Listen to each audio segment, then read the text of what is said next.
Hello and welcome to the McTaggart Attack podcast. I'm Kevin McTaggart. This is episode 112. I guess. Sure. This is my normal McTaggart Attack podcast episode, if you can call it that. Let's see what's going on today. This episode is going to include me talking about seeing the movie Shazam, and then I also give my thoughts on WrestleMania 35, and I'll give my thoughts on that as well. It was kind of frustrating today. It's on Monday. I have a day off. I watched WrestleMania last night, so I took work off today, and I had a dentist appointment. So, this morning, I thought, I'll record my WrestleMania thoughts, and it'll be great. It'll be fantastic. So I did that, and I had 25 minutes of it. I'm like, wow, that was a lot, because I went through the card. I had the WWE app up, and I'm recording it at the same time, just because I couldn't remember the order of the matches.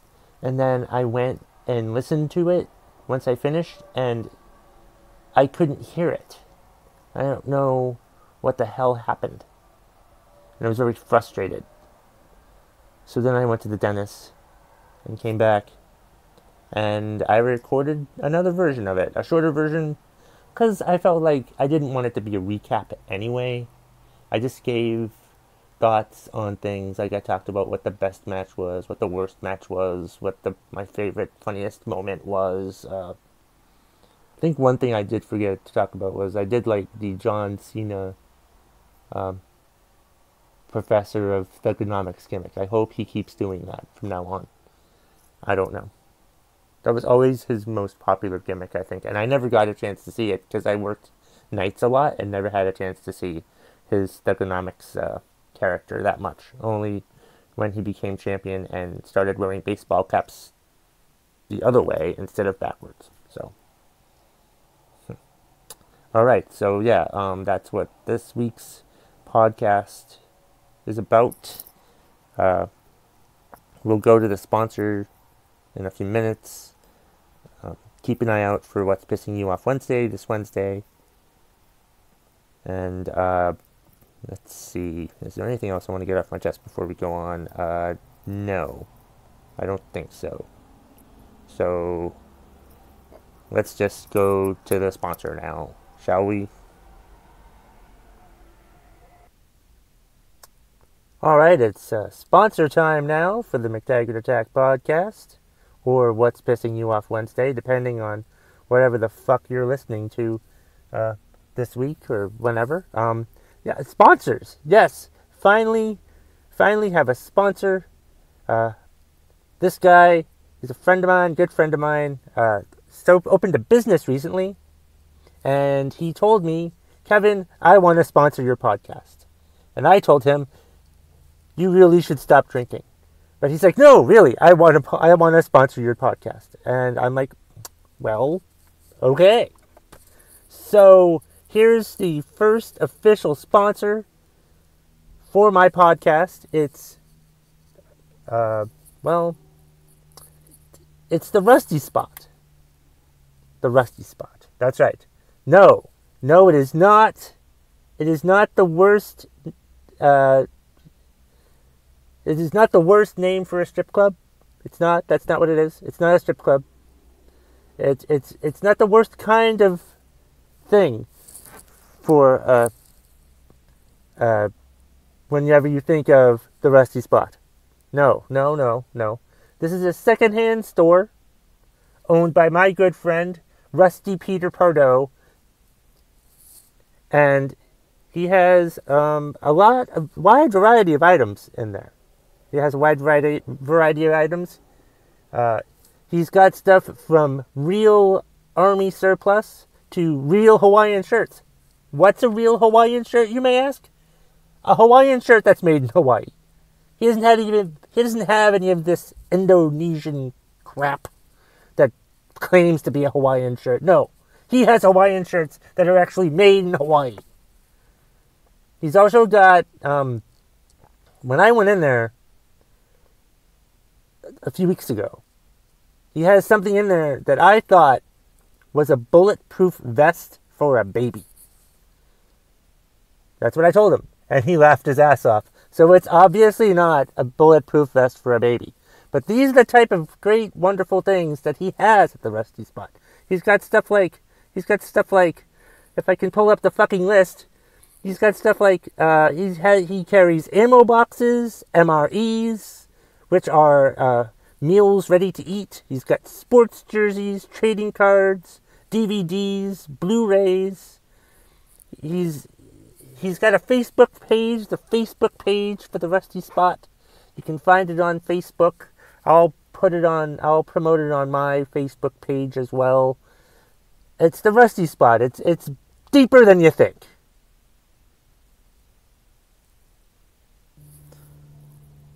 The Rusty Spot is located at 18 Hanover Street in Lebanon, New Hampshire. The lower backside of the Lebanon Mall. The lower backside. Otherwise known as the Tramp Stamp. Go check out the Rusty Spot. It's bigger than you think. I went and saw Shazam on opening night. I don't usually go to the movies on opening night anymore. Opening weekend, possibly. It depends on like how big the movie is. Like I think, yeah, it just really depends. It depends on how I feel, because it depends on how I feel about being in a crowded theater. Because I hate being in a crowded theater. Like when I go to a movie theater, one, I usually go to the movies by myself because I don't want to talk to anybody else. And I don't like people sitting next to me. Like, I've been to movie theaters before. I've gotten there early. I've been the one. I've one time, a number of years ago, I'm in the theater in like the middle. It was a great seat. This couple came in and sat right next to me. There was no one else in the theater. And these motherfuckers sat next to me. I got up and moved to like a different row. I'm like, no, this isn't happening. And I moved to the side. I didn't stay in the middle because I just thought, I don't want to just sit next to somebody. I need my fucking space. I need my goddamn space bubble. So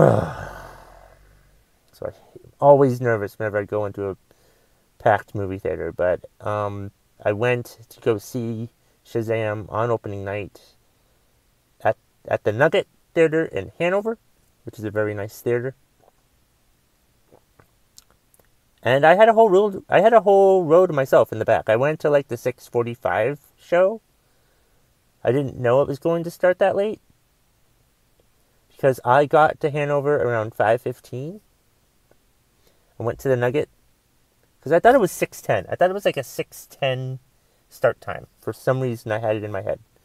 But it was actually a 4:10 and 6:45, because it's like a 2-hour movie.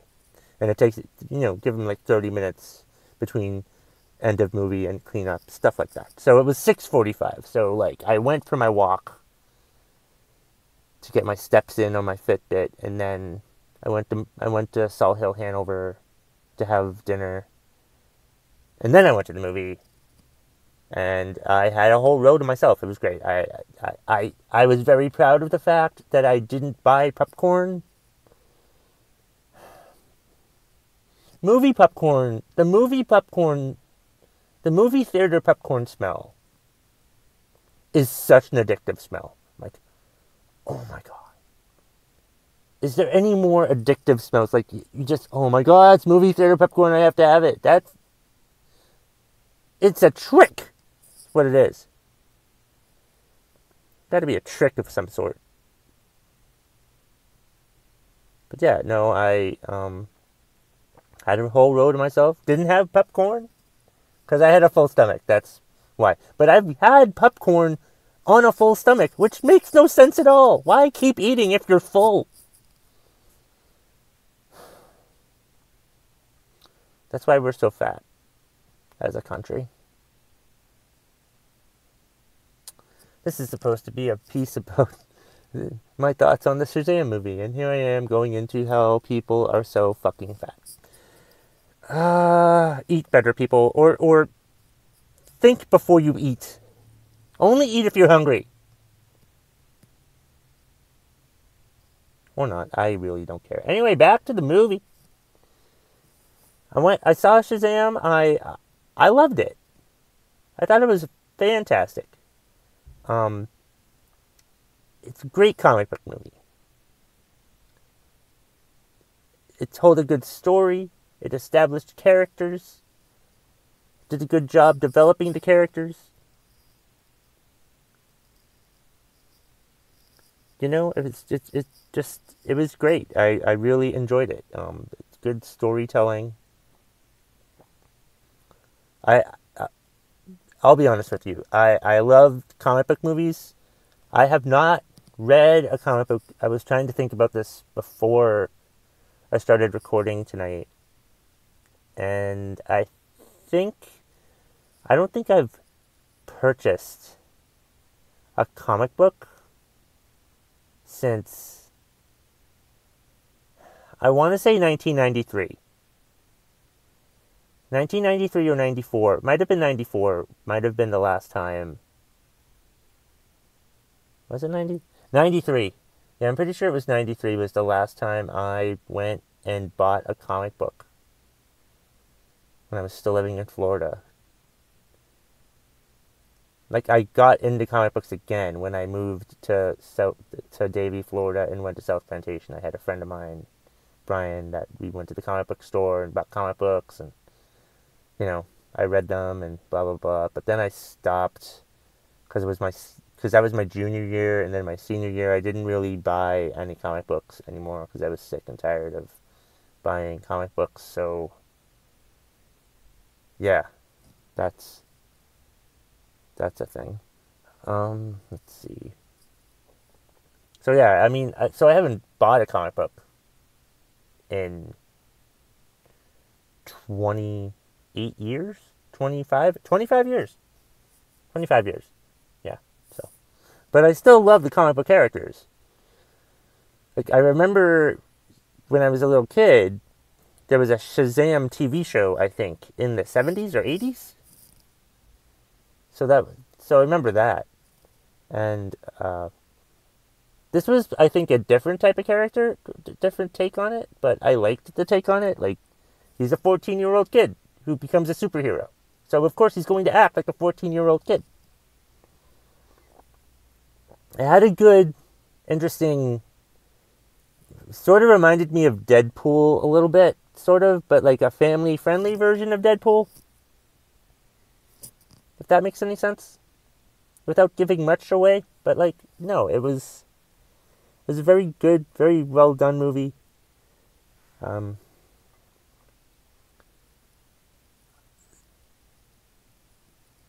It was enjoyable. I recommend it. Where does it rank? I don't know. It's better than Aquaman. I liked Aquaman, but this was better. It was right up there with Wonder Woman. If I'm just comparing the DC movies. I don't know. I don't like to really compare movies to each other because they're all separate entities. But I enjoyed the movie. I really thought it was really good. I might go see it again if I have free time. But I don't have that much free time anymore with doing comedy shows and stuff like that. And other things. But yeah, it was a very good movie. This isn't a spoiler alert, but there are two scenes, One is in the middle of the credits, and one is apparently at the end of the credits. I did not see the one at the end of the credits. I left after the one in the middle of the credits. Can we please stop doing this? I am sick and tired of the scenes during credits.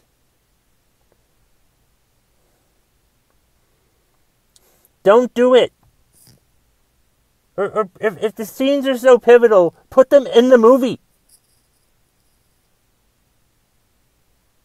It's irritating. It's annoying, especially when, like, you have to... Is it just a ploy to make people, like, watch the credits to see who made the movie? No one gives a fucking shit about that. No one reads those. I mean, they should, but... It's just... I talk about this a lot. Like, I'm sick and tired of the scenes during and after the credits. Put them in the movie. Put them at the end of the movie. I don't fucking know.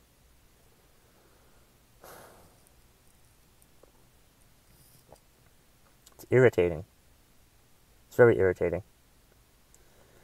But other than that aspect, it was a very good movie. A great movie. Zach Levy, is that his name? I think. Yeah, he did a good job.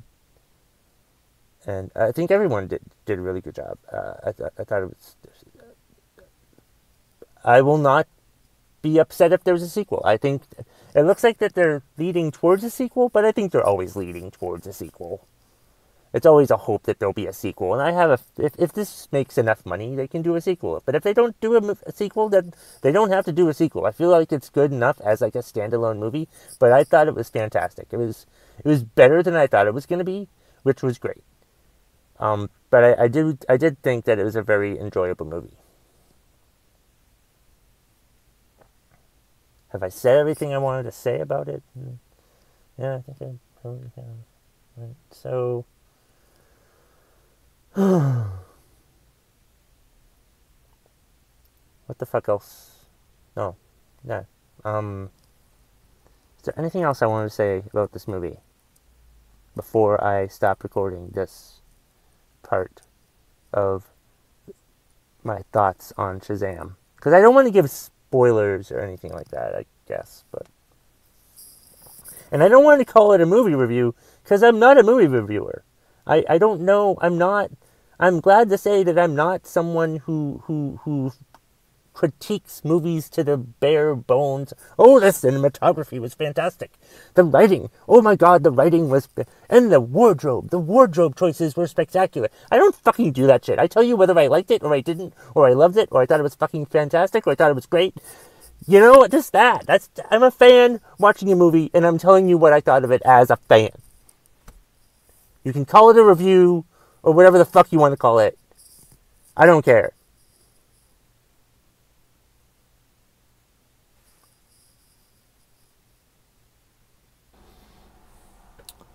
Alright. Well, I watched WrestleMania 35 last night. And I'm trying this again because I tried recording it this morning and it didn't work. So now I'm trying it again and it better fucking work this time. Anyway, let's see. I watched WrestleMania 35 last night and I have some thoughts on it. Just funny things that made me angry about it. You know my deal. And I'm only going to talk about the main show because I got to my friend G.W. Foley's house at like 6:30, and I only watched the main show. I didn't want to... I don't think I would have lasted the 7.5 hours watching the whole fucking thing, including the pre-show. I mean, wow. That is a lot of hours. So, yeah, I watched the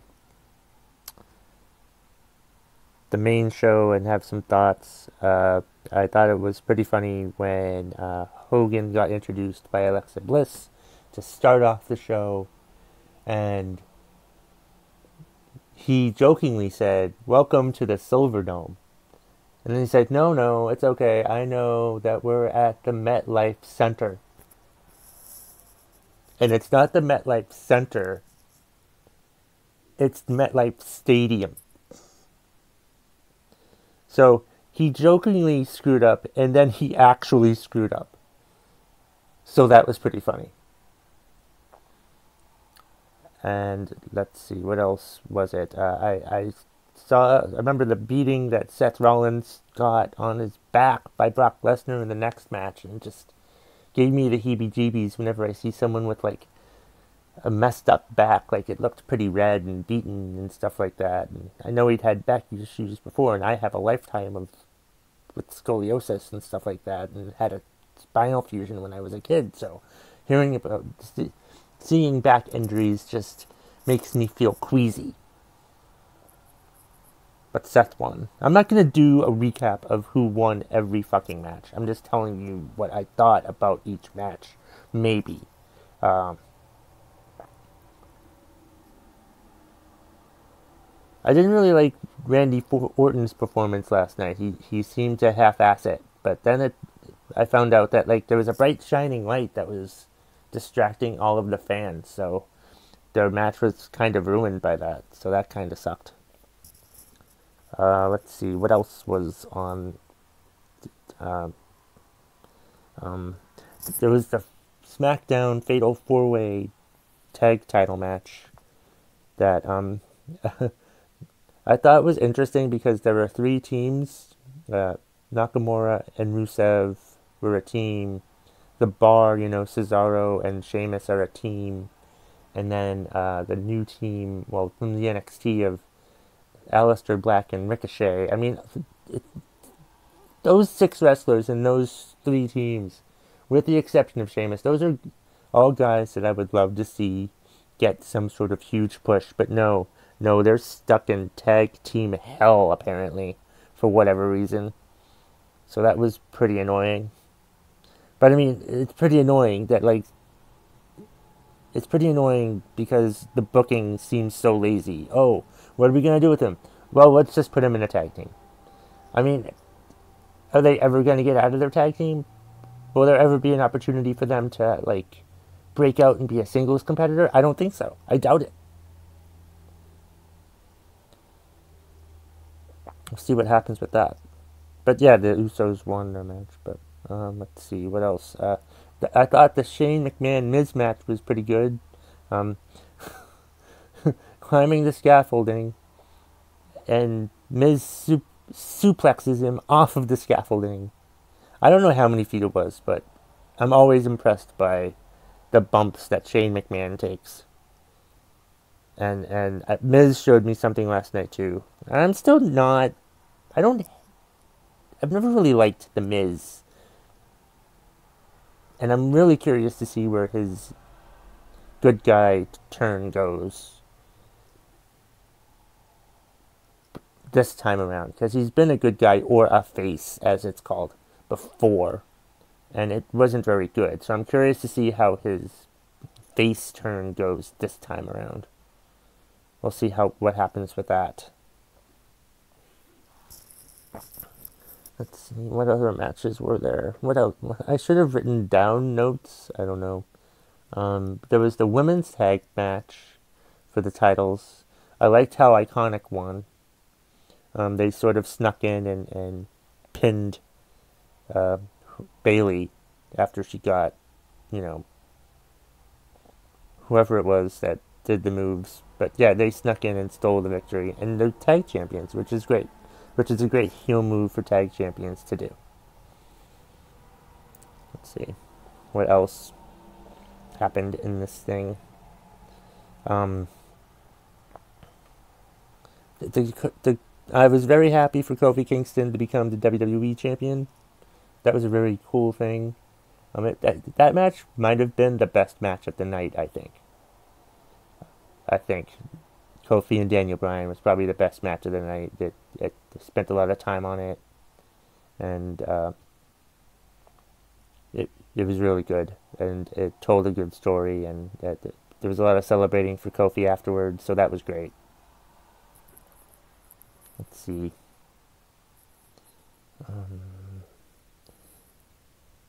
Then There were a few quick matches, like Samoa Joe.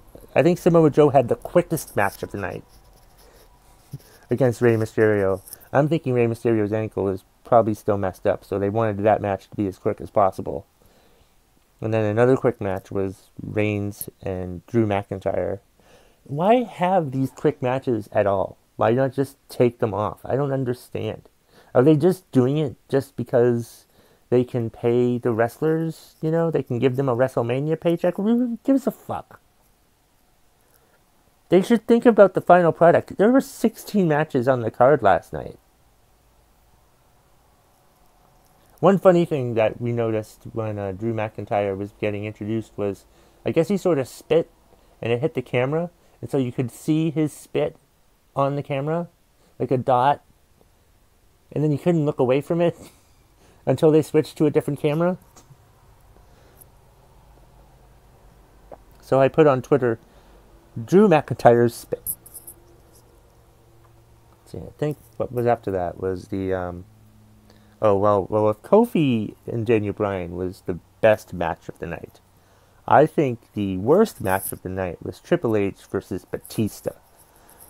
I will say that Batista has one of my favorite of all time WrestleMania moments now after he nearly tripped when he entered the ring. He tripped on the second rope of the ring when he entered the ring and almost fell on his face. And that would have been so hilarious. But that moment, just him nearly tripping, was just hilarious to me. It's right up there with the Nikki Bella John Cena proposal. Both, so unintentionally funny now. And that one is unintentionally. It wasn't unintentionally funny at the time, but it is really fucking funny now that they're broke up. Let's see. What else made me mad? Or what else did I like about it? I was watching it at a friend's house. And it was just so excruciating, painful to try to watch this. And I was only there for 6 hours. But imagine the people who were there, who'd been sitting there for like 8 or 9 hours, like the whole fucking time. That is way too long. They seriously need to do something about how long WrestleMania is. But yeah, because like they have too many quick matches. Like there was a point where I think it was the Lashley Finn Balor match, where Michael Cole made reference to because early on in the match, Lashley couldn't, was having issues early on in the match. Early on in the match was a minute ago.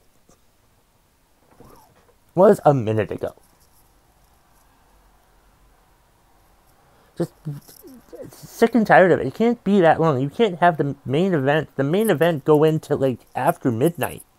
That's bullshit. That's terrible. How are they want to pander to kids, right? Kids are like their target audience, and like the kids can barely stay awake. I bet they were even asleep watching this damn thing. I wasn't that impressed with the triple threat main event match. Mostly because I think I just wanted it over. Because it was like 12:30 and they're still wrestling. And then like the ending was botched. The ending was botched because Ronda got her shoulder up.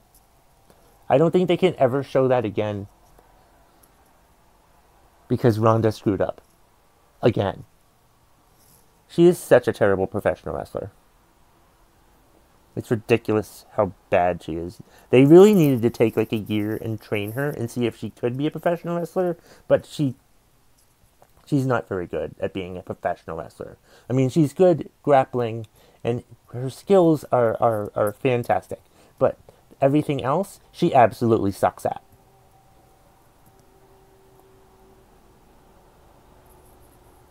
Wait, did I mention how bad I thought the Triple H Batista match was? I don't think I went into it that much. Because I felt like those guys acted like... I mean, it started off really well. Triple H beat the shit out of him a little bit, ripped out the nose ring, stuff like that. But then it just... I just watching them perform their moves, and it's just, you could tell that neither of them wrestle anymore. And it was just so excruciating. Like, every time there was a near fall, I'm like, God damn it. Why can't this match be over? I found myself thinking that. And that's not something you should say at near falls. But when we were watching it, we were just like, oh, fuck, can this thing just end? Like, that match shouldn't have even been on the card. There was no reason for it to be on the card. It's so ridiculous. It ruined the rest of the show for me. Triple H and Batista ruined the rest of the show for me. But other than that, other than Ronda's botch and the Triple H Batista match, I thought it was a pretty good show. But they do need to seriously think about, like, starting these things earlier. Like, start it maybe at 3 o'clock, and then it's over at 10:30. And I think there was like 13 matches last year, and there were 16 matches this year. Are there going to be 20 matches at WrestleMania next year if they keep this up? It's just ridiculous. Ugh. Alright, well, that's all I've got for this week's McTaggart Attack podcast. Follow me on Twitter at KevMcT. Go to the Facebook page for the McTaggart Attack podcast. If you have anything you have any complaints or want to talk to me, you can email me at mctaggartattack@gmail.com or find me on Facebook, Kevin McTaggart. And that's all I'm going to do for this week. Keep an eye out for What's Pissing You Off Wednesday coming this Wednesday. And that's the bottom line if you smell what the McTaggart Attack podcast is cooking.